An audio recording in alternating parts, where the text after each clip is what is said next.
সম্মানিত মসজিদের মুসল্লি, এতক্ষণ দেখালাম সাধারণ মানুষ যদি আত্মসাৎ করে তাদের অবস্থা কেমন হবে।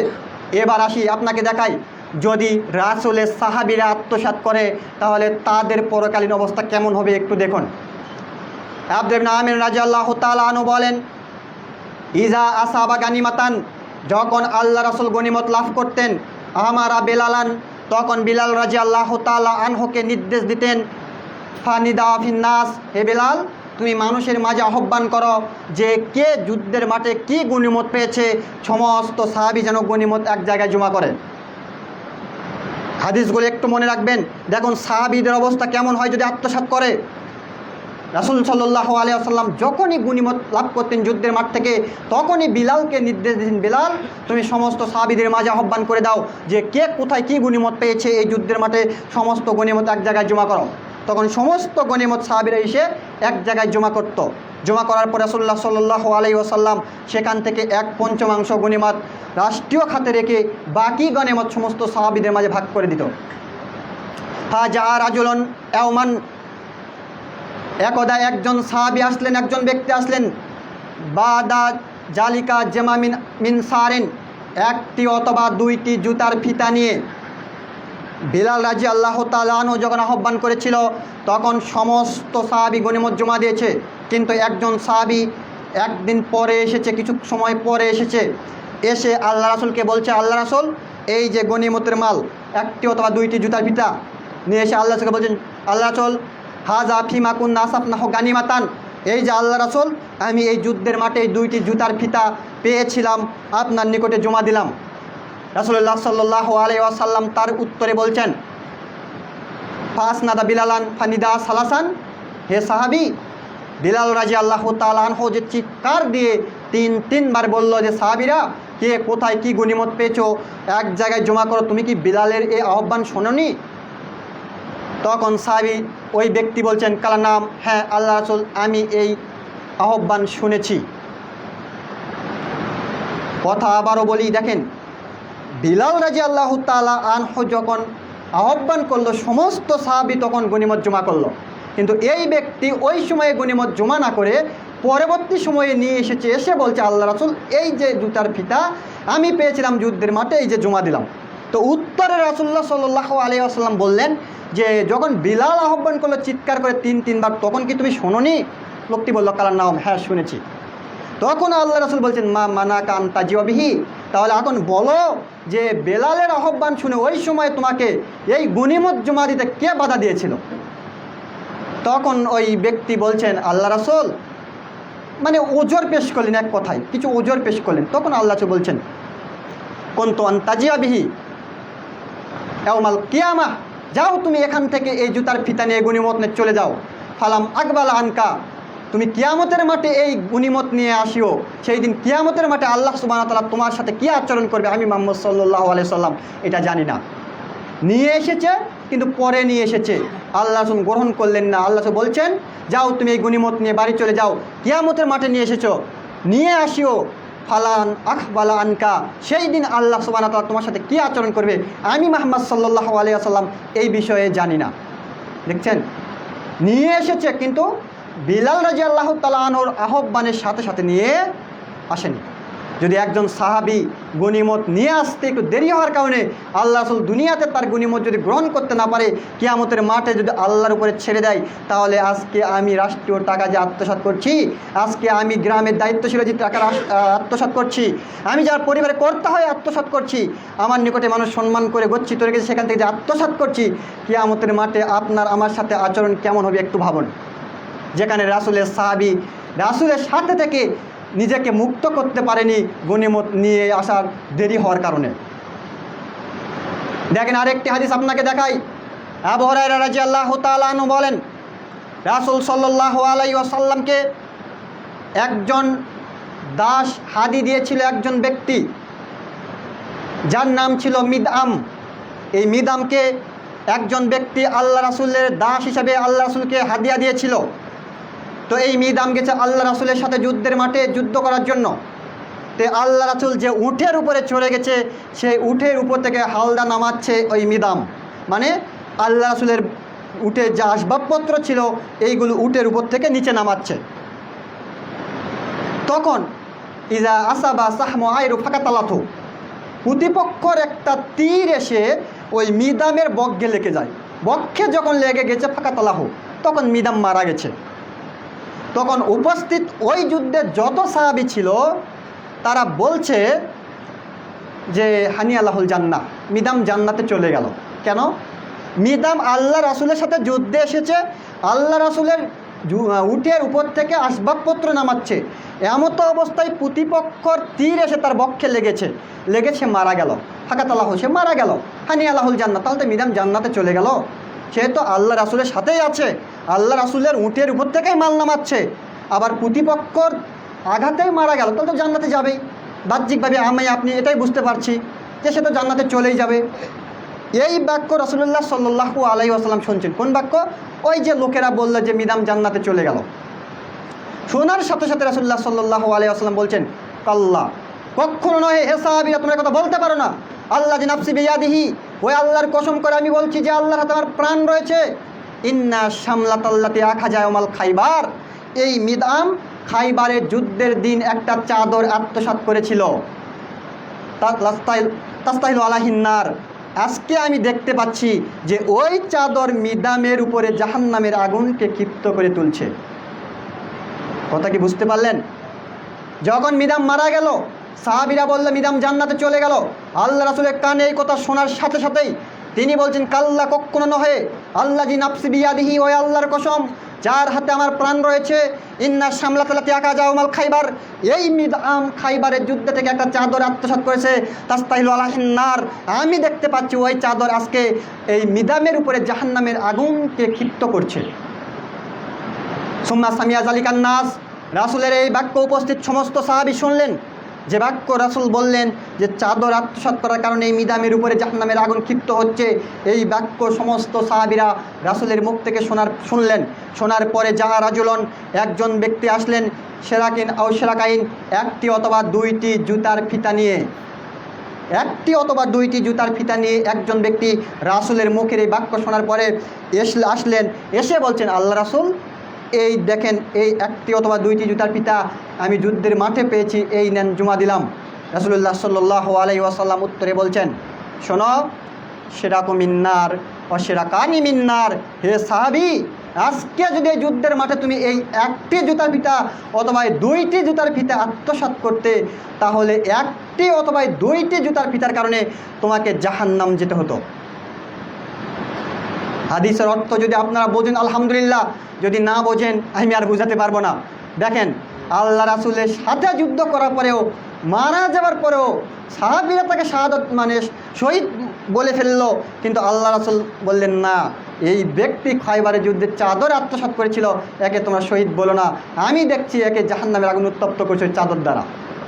আর এই সাহাবীকে বললো, যে সাহাবী এই একটি অথবা দুইটি জুতার ফিতা জমা দিতে এসেছে, একে বলছে যে শোনো সাহাবী, তুমি যদি আজকে এই একটি অথবা দুইটি জুতার ফিতা জমা না দিতে, তাহলে একটি অথবা দুইটি জুতার ফিতা আত্মসাৎ করার জন্যই তোমাকে জাহান্নাম যেতে হতো। তাহলে আজকে আপনাকে বলছে আমি, আপনাদের নিকটতম বাজারে একটি অথবা দুইটি ফিতার দাম কয় টাকা? সর্বোচ্চ 5 টাকা বা 10 টাকা। তো 5 থেকে 10 টাকার জন্য যদি একজন সাহাবীকে জাহান্নামে যেতে হয়, আপনি যে দিনের পর দিন দায়িত্বশীলে আত্মসাৎ করছেন, আপনাকে জান্নাত দিবে আল্লাহ? আপনি এটা ভাবছেন? যারা দেশের শাসক হয়ে বসে আছে, যারা রাতের পর রাত দিনের পর দিন কোটি কোটি টাকা আত্মসাৎ করছে, তাদেরকে আল্লাহ কি ছেড়ে দিবে কিয়ামতের মাঠে? দিবে না। সম্মানিত উপস্থিতি, দেখেন আরেকটি হাদিস আপনাদেরকে দেখাই। আবু হুরায়রা রাদিয়াল্লাহু তাআলা আনহু বলেন, রাসূল সাল্লাল্লাহু আলাইহি ওয়াসাল্লাম বলছেন, যখন আল্লাহ রাসূল যুদ্ধের মাঠ থেকে গনিমত লাভ করত, মানে গনিমত হচ্ছে যুদ্ধলব্ধ সম্পদ, অর্থাৎ প্রতিপক্ষ যে সম্পদ নিয়ে আসতো, যখন পরাজিত হতো, পরাজয় বরণ করতো, তারা প্রতিহত হয়ে চলে যেত, যে সম্পদগুলো যুদ্ধের মাঠে থাকতো ওগুলো সাহাবীরা জমা করতে, এগুলো গনিমতের সম্পদ। তখন গনিমতের সম্পদটা এই ইসলামের জন্য হালাল। তো যখন আল্লাহ রাসূল কোনো যুদ্ধের মাঠে গনিমত লাভ করত, তখন ওই গনিমতের মাল বন্টন হওয়ার আগ পর্যন্ত, মানে রাষ্ট্রীয় কোষাগারে 1/5 রাখার পরে ওই সম্পদটা সমস্ত সাহাবীদের মাঝে ভাগ করা হতো। তো এই ভাগ না হওয়া পর্যন্ত একজন ব্যক্তিকে নিযুক্ত করতো ওই গনিমতের মাল পাহারা দেওয়ার জন্য। যাতে ওখান থেকে কোনো গনিমতের মাল চুরি না হয়। তো এমনই একজন ব্যক্তি ছিল যার নাম ছিল কারকারা। কারকারাকে আল্লাহ রাসূল গনিমতের মাল পাহারা দেওয়ার জন্য নিযুক্ত করেছে। ফামাতা, যখন কারকারা মারা গেল তখন আল্লাহ রাসূল বলছেন হুয়াফিন নার, শোনো সাহাবীরা, কারকারা হচ্ছে জাহান্নামী। সাহাবীরা আশ্চর্য, ঘটনা কি? আল্লাহ রাসূল গনিমতের মাল পাহারা দেওয়ার জন্য নিজে তাকে নিযুক্ত করলো, আর আজকে বলছে যে কারকারা জাহান্নামী। এটা কেমন কথা? মানে সাহাবীদের মধ্যে দ্বিধাদ্বন্দ্ব, যে রাসূল নিজে গনিমতকে পাহারা দেওয়ার জন্য কারকারাকে নিযুক্ত করেছিল, সেই কারকারা আজকে মারা গেছে। আল্লাহ রাসূল তাকে মানে শহীদ বলবে না, বলে সে বলছে যে কারকারা জাহান্নামী, হুয়াফিন্নার, সে জাহান্নামী। ফাজাহাবু ইয়ানজুর ইলাইহি, এই কথা শুনে সাহাবীদের মনে একটা মানে তৃপ্তি পাচ্ছে না, তার চলে গেল কারকারার নিকটে, দেখি কারকারা কেন জাহান্নামী। গিয়ে দেখছে যে কারকারা একটা চাদর আত্মসাৎ করেছে। তো গনিমতের মাল পাহারা দেওয়ার পরে একটা চাদর আত্মসাৎ করার জন্য আল্লাহ রাসূল তাকে জাহান্নামী ঘোষণা করলেন। পৃথিবীর কোনো শক্তি নেই তাকে জান্নাতি করার। কেন? আল্লাহ রাসূল যেটা ঘোষণা করেছে সেটা আল্লাহর পক্ষ থেকে ওহী। আল্লাহ রাসূল মন গড়া কোনো কথা বলেনি। তো একটা চাদর আত্মসাৎ করার কারণে যদি কারকারাকে জাহান্নামে যেতে হয়, তাহলে রাষ্ট্রীয় কোটি কোটি টাকা আত্মসাৎ করার কারণে আমাদেরকে জাহান্নামে যেতে হবে। সম্মানিত উপস্থিতি, দেখেন আরেকটি হাদিস দেখে আপনাদেরকে। আব্দুল্লাহ ইবনে আব্বাস রাদিয়াল্লাহু তাআলা আনহু বলেন, হাদদাসানা ওমর ইবনুল খাত্তাব রাদিয়াল্লাহু তাআলা আনহু কাল, তিনি বলছেন যে ওমর ইবনুল খাত্তাব রাদিয়াল্লাহু তাআলা আনহু আমাকে বললেন, লাম্মা কানা ওমাল খাইবার, যেই দিন খাইবারের যুদ্ধের সময়, মানে যেই দিন খাইবারের যুদ্ধ সংগঠিত হয়েছিল, তো খাইবারের যুদ্ধ থেকে আহবালা নাফারো মিন সাহাবাতি নবী সাল্লাল্লাহু আলাইহি ওয়াসাল্লাম, নবী করিম সাল্লাল্লাহু আলাইহি ওয়াসাল্লামের সাহাবীরা খাইবারের মাঠ থেকে প্রত্যাবর্তন করছে, মানে যুদ্ধ শেষ। তো প্রত্যাবর্তন করার সময়ে সাহাবীরা বলাবলি করছে যে ফলানন শাহিদুন, ফলানন শাহিদুন, ফলানন শাহিদুন, আমাদের সাথে অমুক সাহাবী ছিল, ও যুদ্ধের মাঠে শাহাদত বরণ করে চলছে, শহীদ। অমুক ছিল, ও মারা গেছে, ও শহীদ। অমুক ছিল, ও মারা গেছে, ও শহীদ। এইভাবে বলতে বলতে মার আলা রাজুলিন, একজন ব্যক্তির কথা আসলো। আসার সাথে সাথে সাহাবীরা বলছেন ফলানান শাহিদুন, এই ব্যক্তিও শহীদ। কথা কি বুঝতে পারলেন? খাইবারের যুদ্ধ থেকে সাহাবীরা বাড়িতে প্রত্যাবর্তন করছে, তো করার সময়ে বলছে যে আমাদের সাথে এই এই সাহাবী ছিল, তারা মারা গেছে খাইবারের যুদ্ধে, তারা হচ্ছে শহীদ। বলতে বলতে একজন ব্যক্তির কথা বলছে যে এও মারা গেছে, এও শহীদ। তখন আল্লাহ রাসূল বলছেন, কাল্লা, কখনো নয়, রাআইতুম ফিন্নার, আমি তাকে জাহান্নামে দেখছি। কেন? তাকে সে একটা চাদর আত্মসাৎ করেছে এই যুদ্ধের মাঠ থেকে। আগের 3-4 জনের নাম সিরিয়াল বাই সিরিয়াল বলেন, সাহাবীরা শহীদ, অমুক শহীদ, অমুক শহীদ, অমুক শহীদ, তাদের ব্যাপারে আল্লাহ রাসূল কিছু বললেন না। যখন পরের ব্যক্তির নাম ঘোষণা করেছে, তখন আল্লাহ রাসূল বলছেন, কখনো নয়, কাল্লা, অসম্ভব, এটা হতে পারে না। রাআইতুম ফিন্নার, আমি তাকে জাহান্নামে তো দেখছি। কেন? এ তো একটা চাদর আত্মসাৎ করেছে, কিন্তু এটা অন্য সাহাবীরা জানে না। রাসূল জানে কেমনে? আল্লাহর পক্ষ থেকে ওহী। সম্মানিত উপস্থিতি, দেখেন তাহলে এই যে 3-4টা সাহাবীর উদাহরণ দিলাম, কেউ জুতার ফিতা, কেউ গাধার লাগাম, কেউ চাদর আত্মসাৎ করার পরেই তাদের জন্য জাহান্নাম ঘোষণা করা হলো। তাহলে আমি আপনি এখন আমাদের অবস্থান থেকে একটু বুঝি, আমার চোখ বন্ধ করে দেখি আমার বিগত সময়ে আমি কত মানুষের অন্যায় অত্যাচার করেছি, কত মানুষের সম্পদ অন্যায়ভাবে ভক্ষণ করেছি। তাহলে আমার আপনার অবস্থা কিয়ামতের মাঠে কত কঠিন এবং জটিল হতে পারে। সম্মানিত উপস্থিতি, কিন্তু আমরা এই বিষয়ে বেমালুম, মানে কোনো হিসাব করি না, খাচ্ছি পাচ্ছি, দুনিয়াদারি করছি, এই হলো মনে শেষ। কিন্তু আমাদের জন্য যে অনন্তকালের জীবন প্রতীক্ষমান, আর এই ক্ষণস্থায়ী জীবনকে প্রাধান্য দিয়ে সেই পরকালীন অনন্তকালের জীবনকে কি আমরা ধোঁকা দিচ্ছি না? যদি ওই জীবনকে ধোঁকা নয়, আমি বরঞ্চ আমি আমাকে ধোঁকা দিচ্ছি। আজকে যদি এই 70-80 বছর জীবনে আমি যদি এক বেলা খেয়ে থেকেও অন্যের সম্পদ আত্মসাৎ না করে, অন্যের হক নষ্ট না করে আমি এই 60-70 বছর জীবন পাড়ি দিতে পারবো, কিন্তু কিয়ামতের মাঠে অনন্তকালের যে জীবন, সেই দিন যখন আপনার কিয়ামতের মাঠে আপনার জন্য জাহান্নাম ঘোষণা করা হবে, সেই দিন 1 ঘন্টা থাকার পর আপনি বুঝতে পারবেন জাহান্নাম কত কঠিন এবং কত জটিল। কিন্তু কে বুঝাবে কাকে? যারা দায়িত্বশীল তারাই শোষণ করছে। সম্মানিত মসজিদে মুসল্লি, এতক্ষণ আপনাকে বুঝালাম আমি যে সাহাবীরা আত্মসাৎ করলে তাদের অবস্থা কেমন হবে। মোটামুটি আমরা বুঝতে পেরেছি, যদি সাহাবীরা আত্মসাৎ করে কিয়ামতের মাঠে তাদেরও রক্ষানি হবে না। কেন হবে না? এটা আল্লাহর পক্ষ থেকে রাসূলের ওহী, আর রাসূল এই কথা বলে দিয়েছেন, এই জন্য হবে না। যদি সাহাবীদের রক্ষা না হয় তাহলে আমরা সাধারণ মানুষ, আমাদের রক্ষা হওয়ার কোনো সুযোগ নেই। সম্মানিত মাসুদ মুসলিম, এবার আসি, যদি নবী রাসূল আত্মসাৎ করে তাহলে কি হবে? যদিও নবী রাসূল আত্মসাৎ করবে না, যদিও করবে না, কারণ আল্লাহ নিজে বলেছে করবে না, তারপরেও আল্লাহ ধমক দিয়ে কথাই বলছেন যে নবী রাসূল আত্মসাৎ করলে কী হবে। দেখেন, আপনি পাবেন সূরা আল ইমরান 161 নম্বর আয়াত, ওমা কান আলী নাবিইন আন ইয়াগুল্লাহ।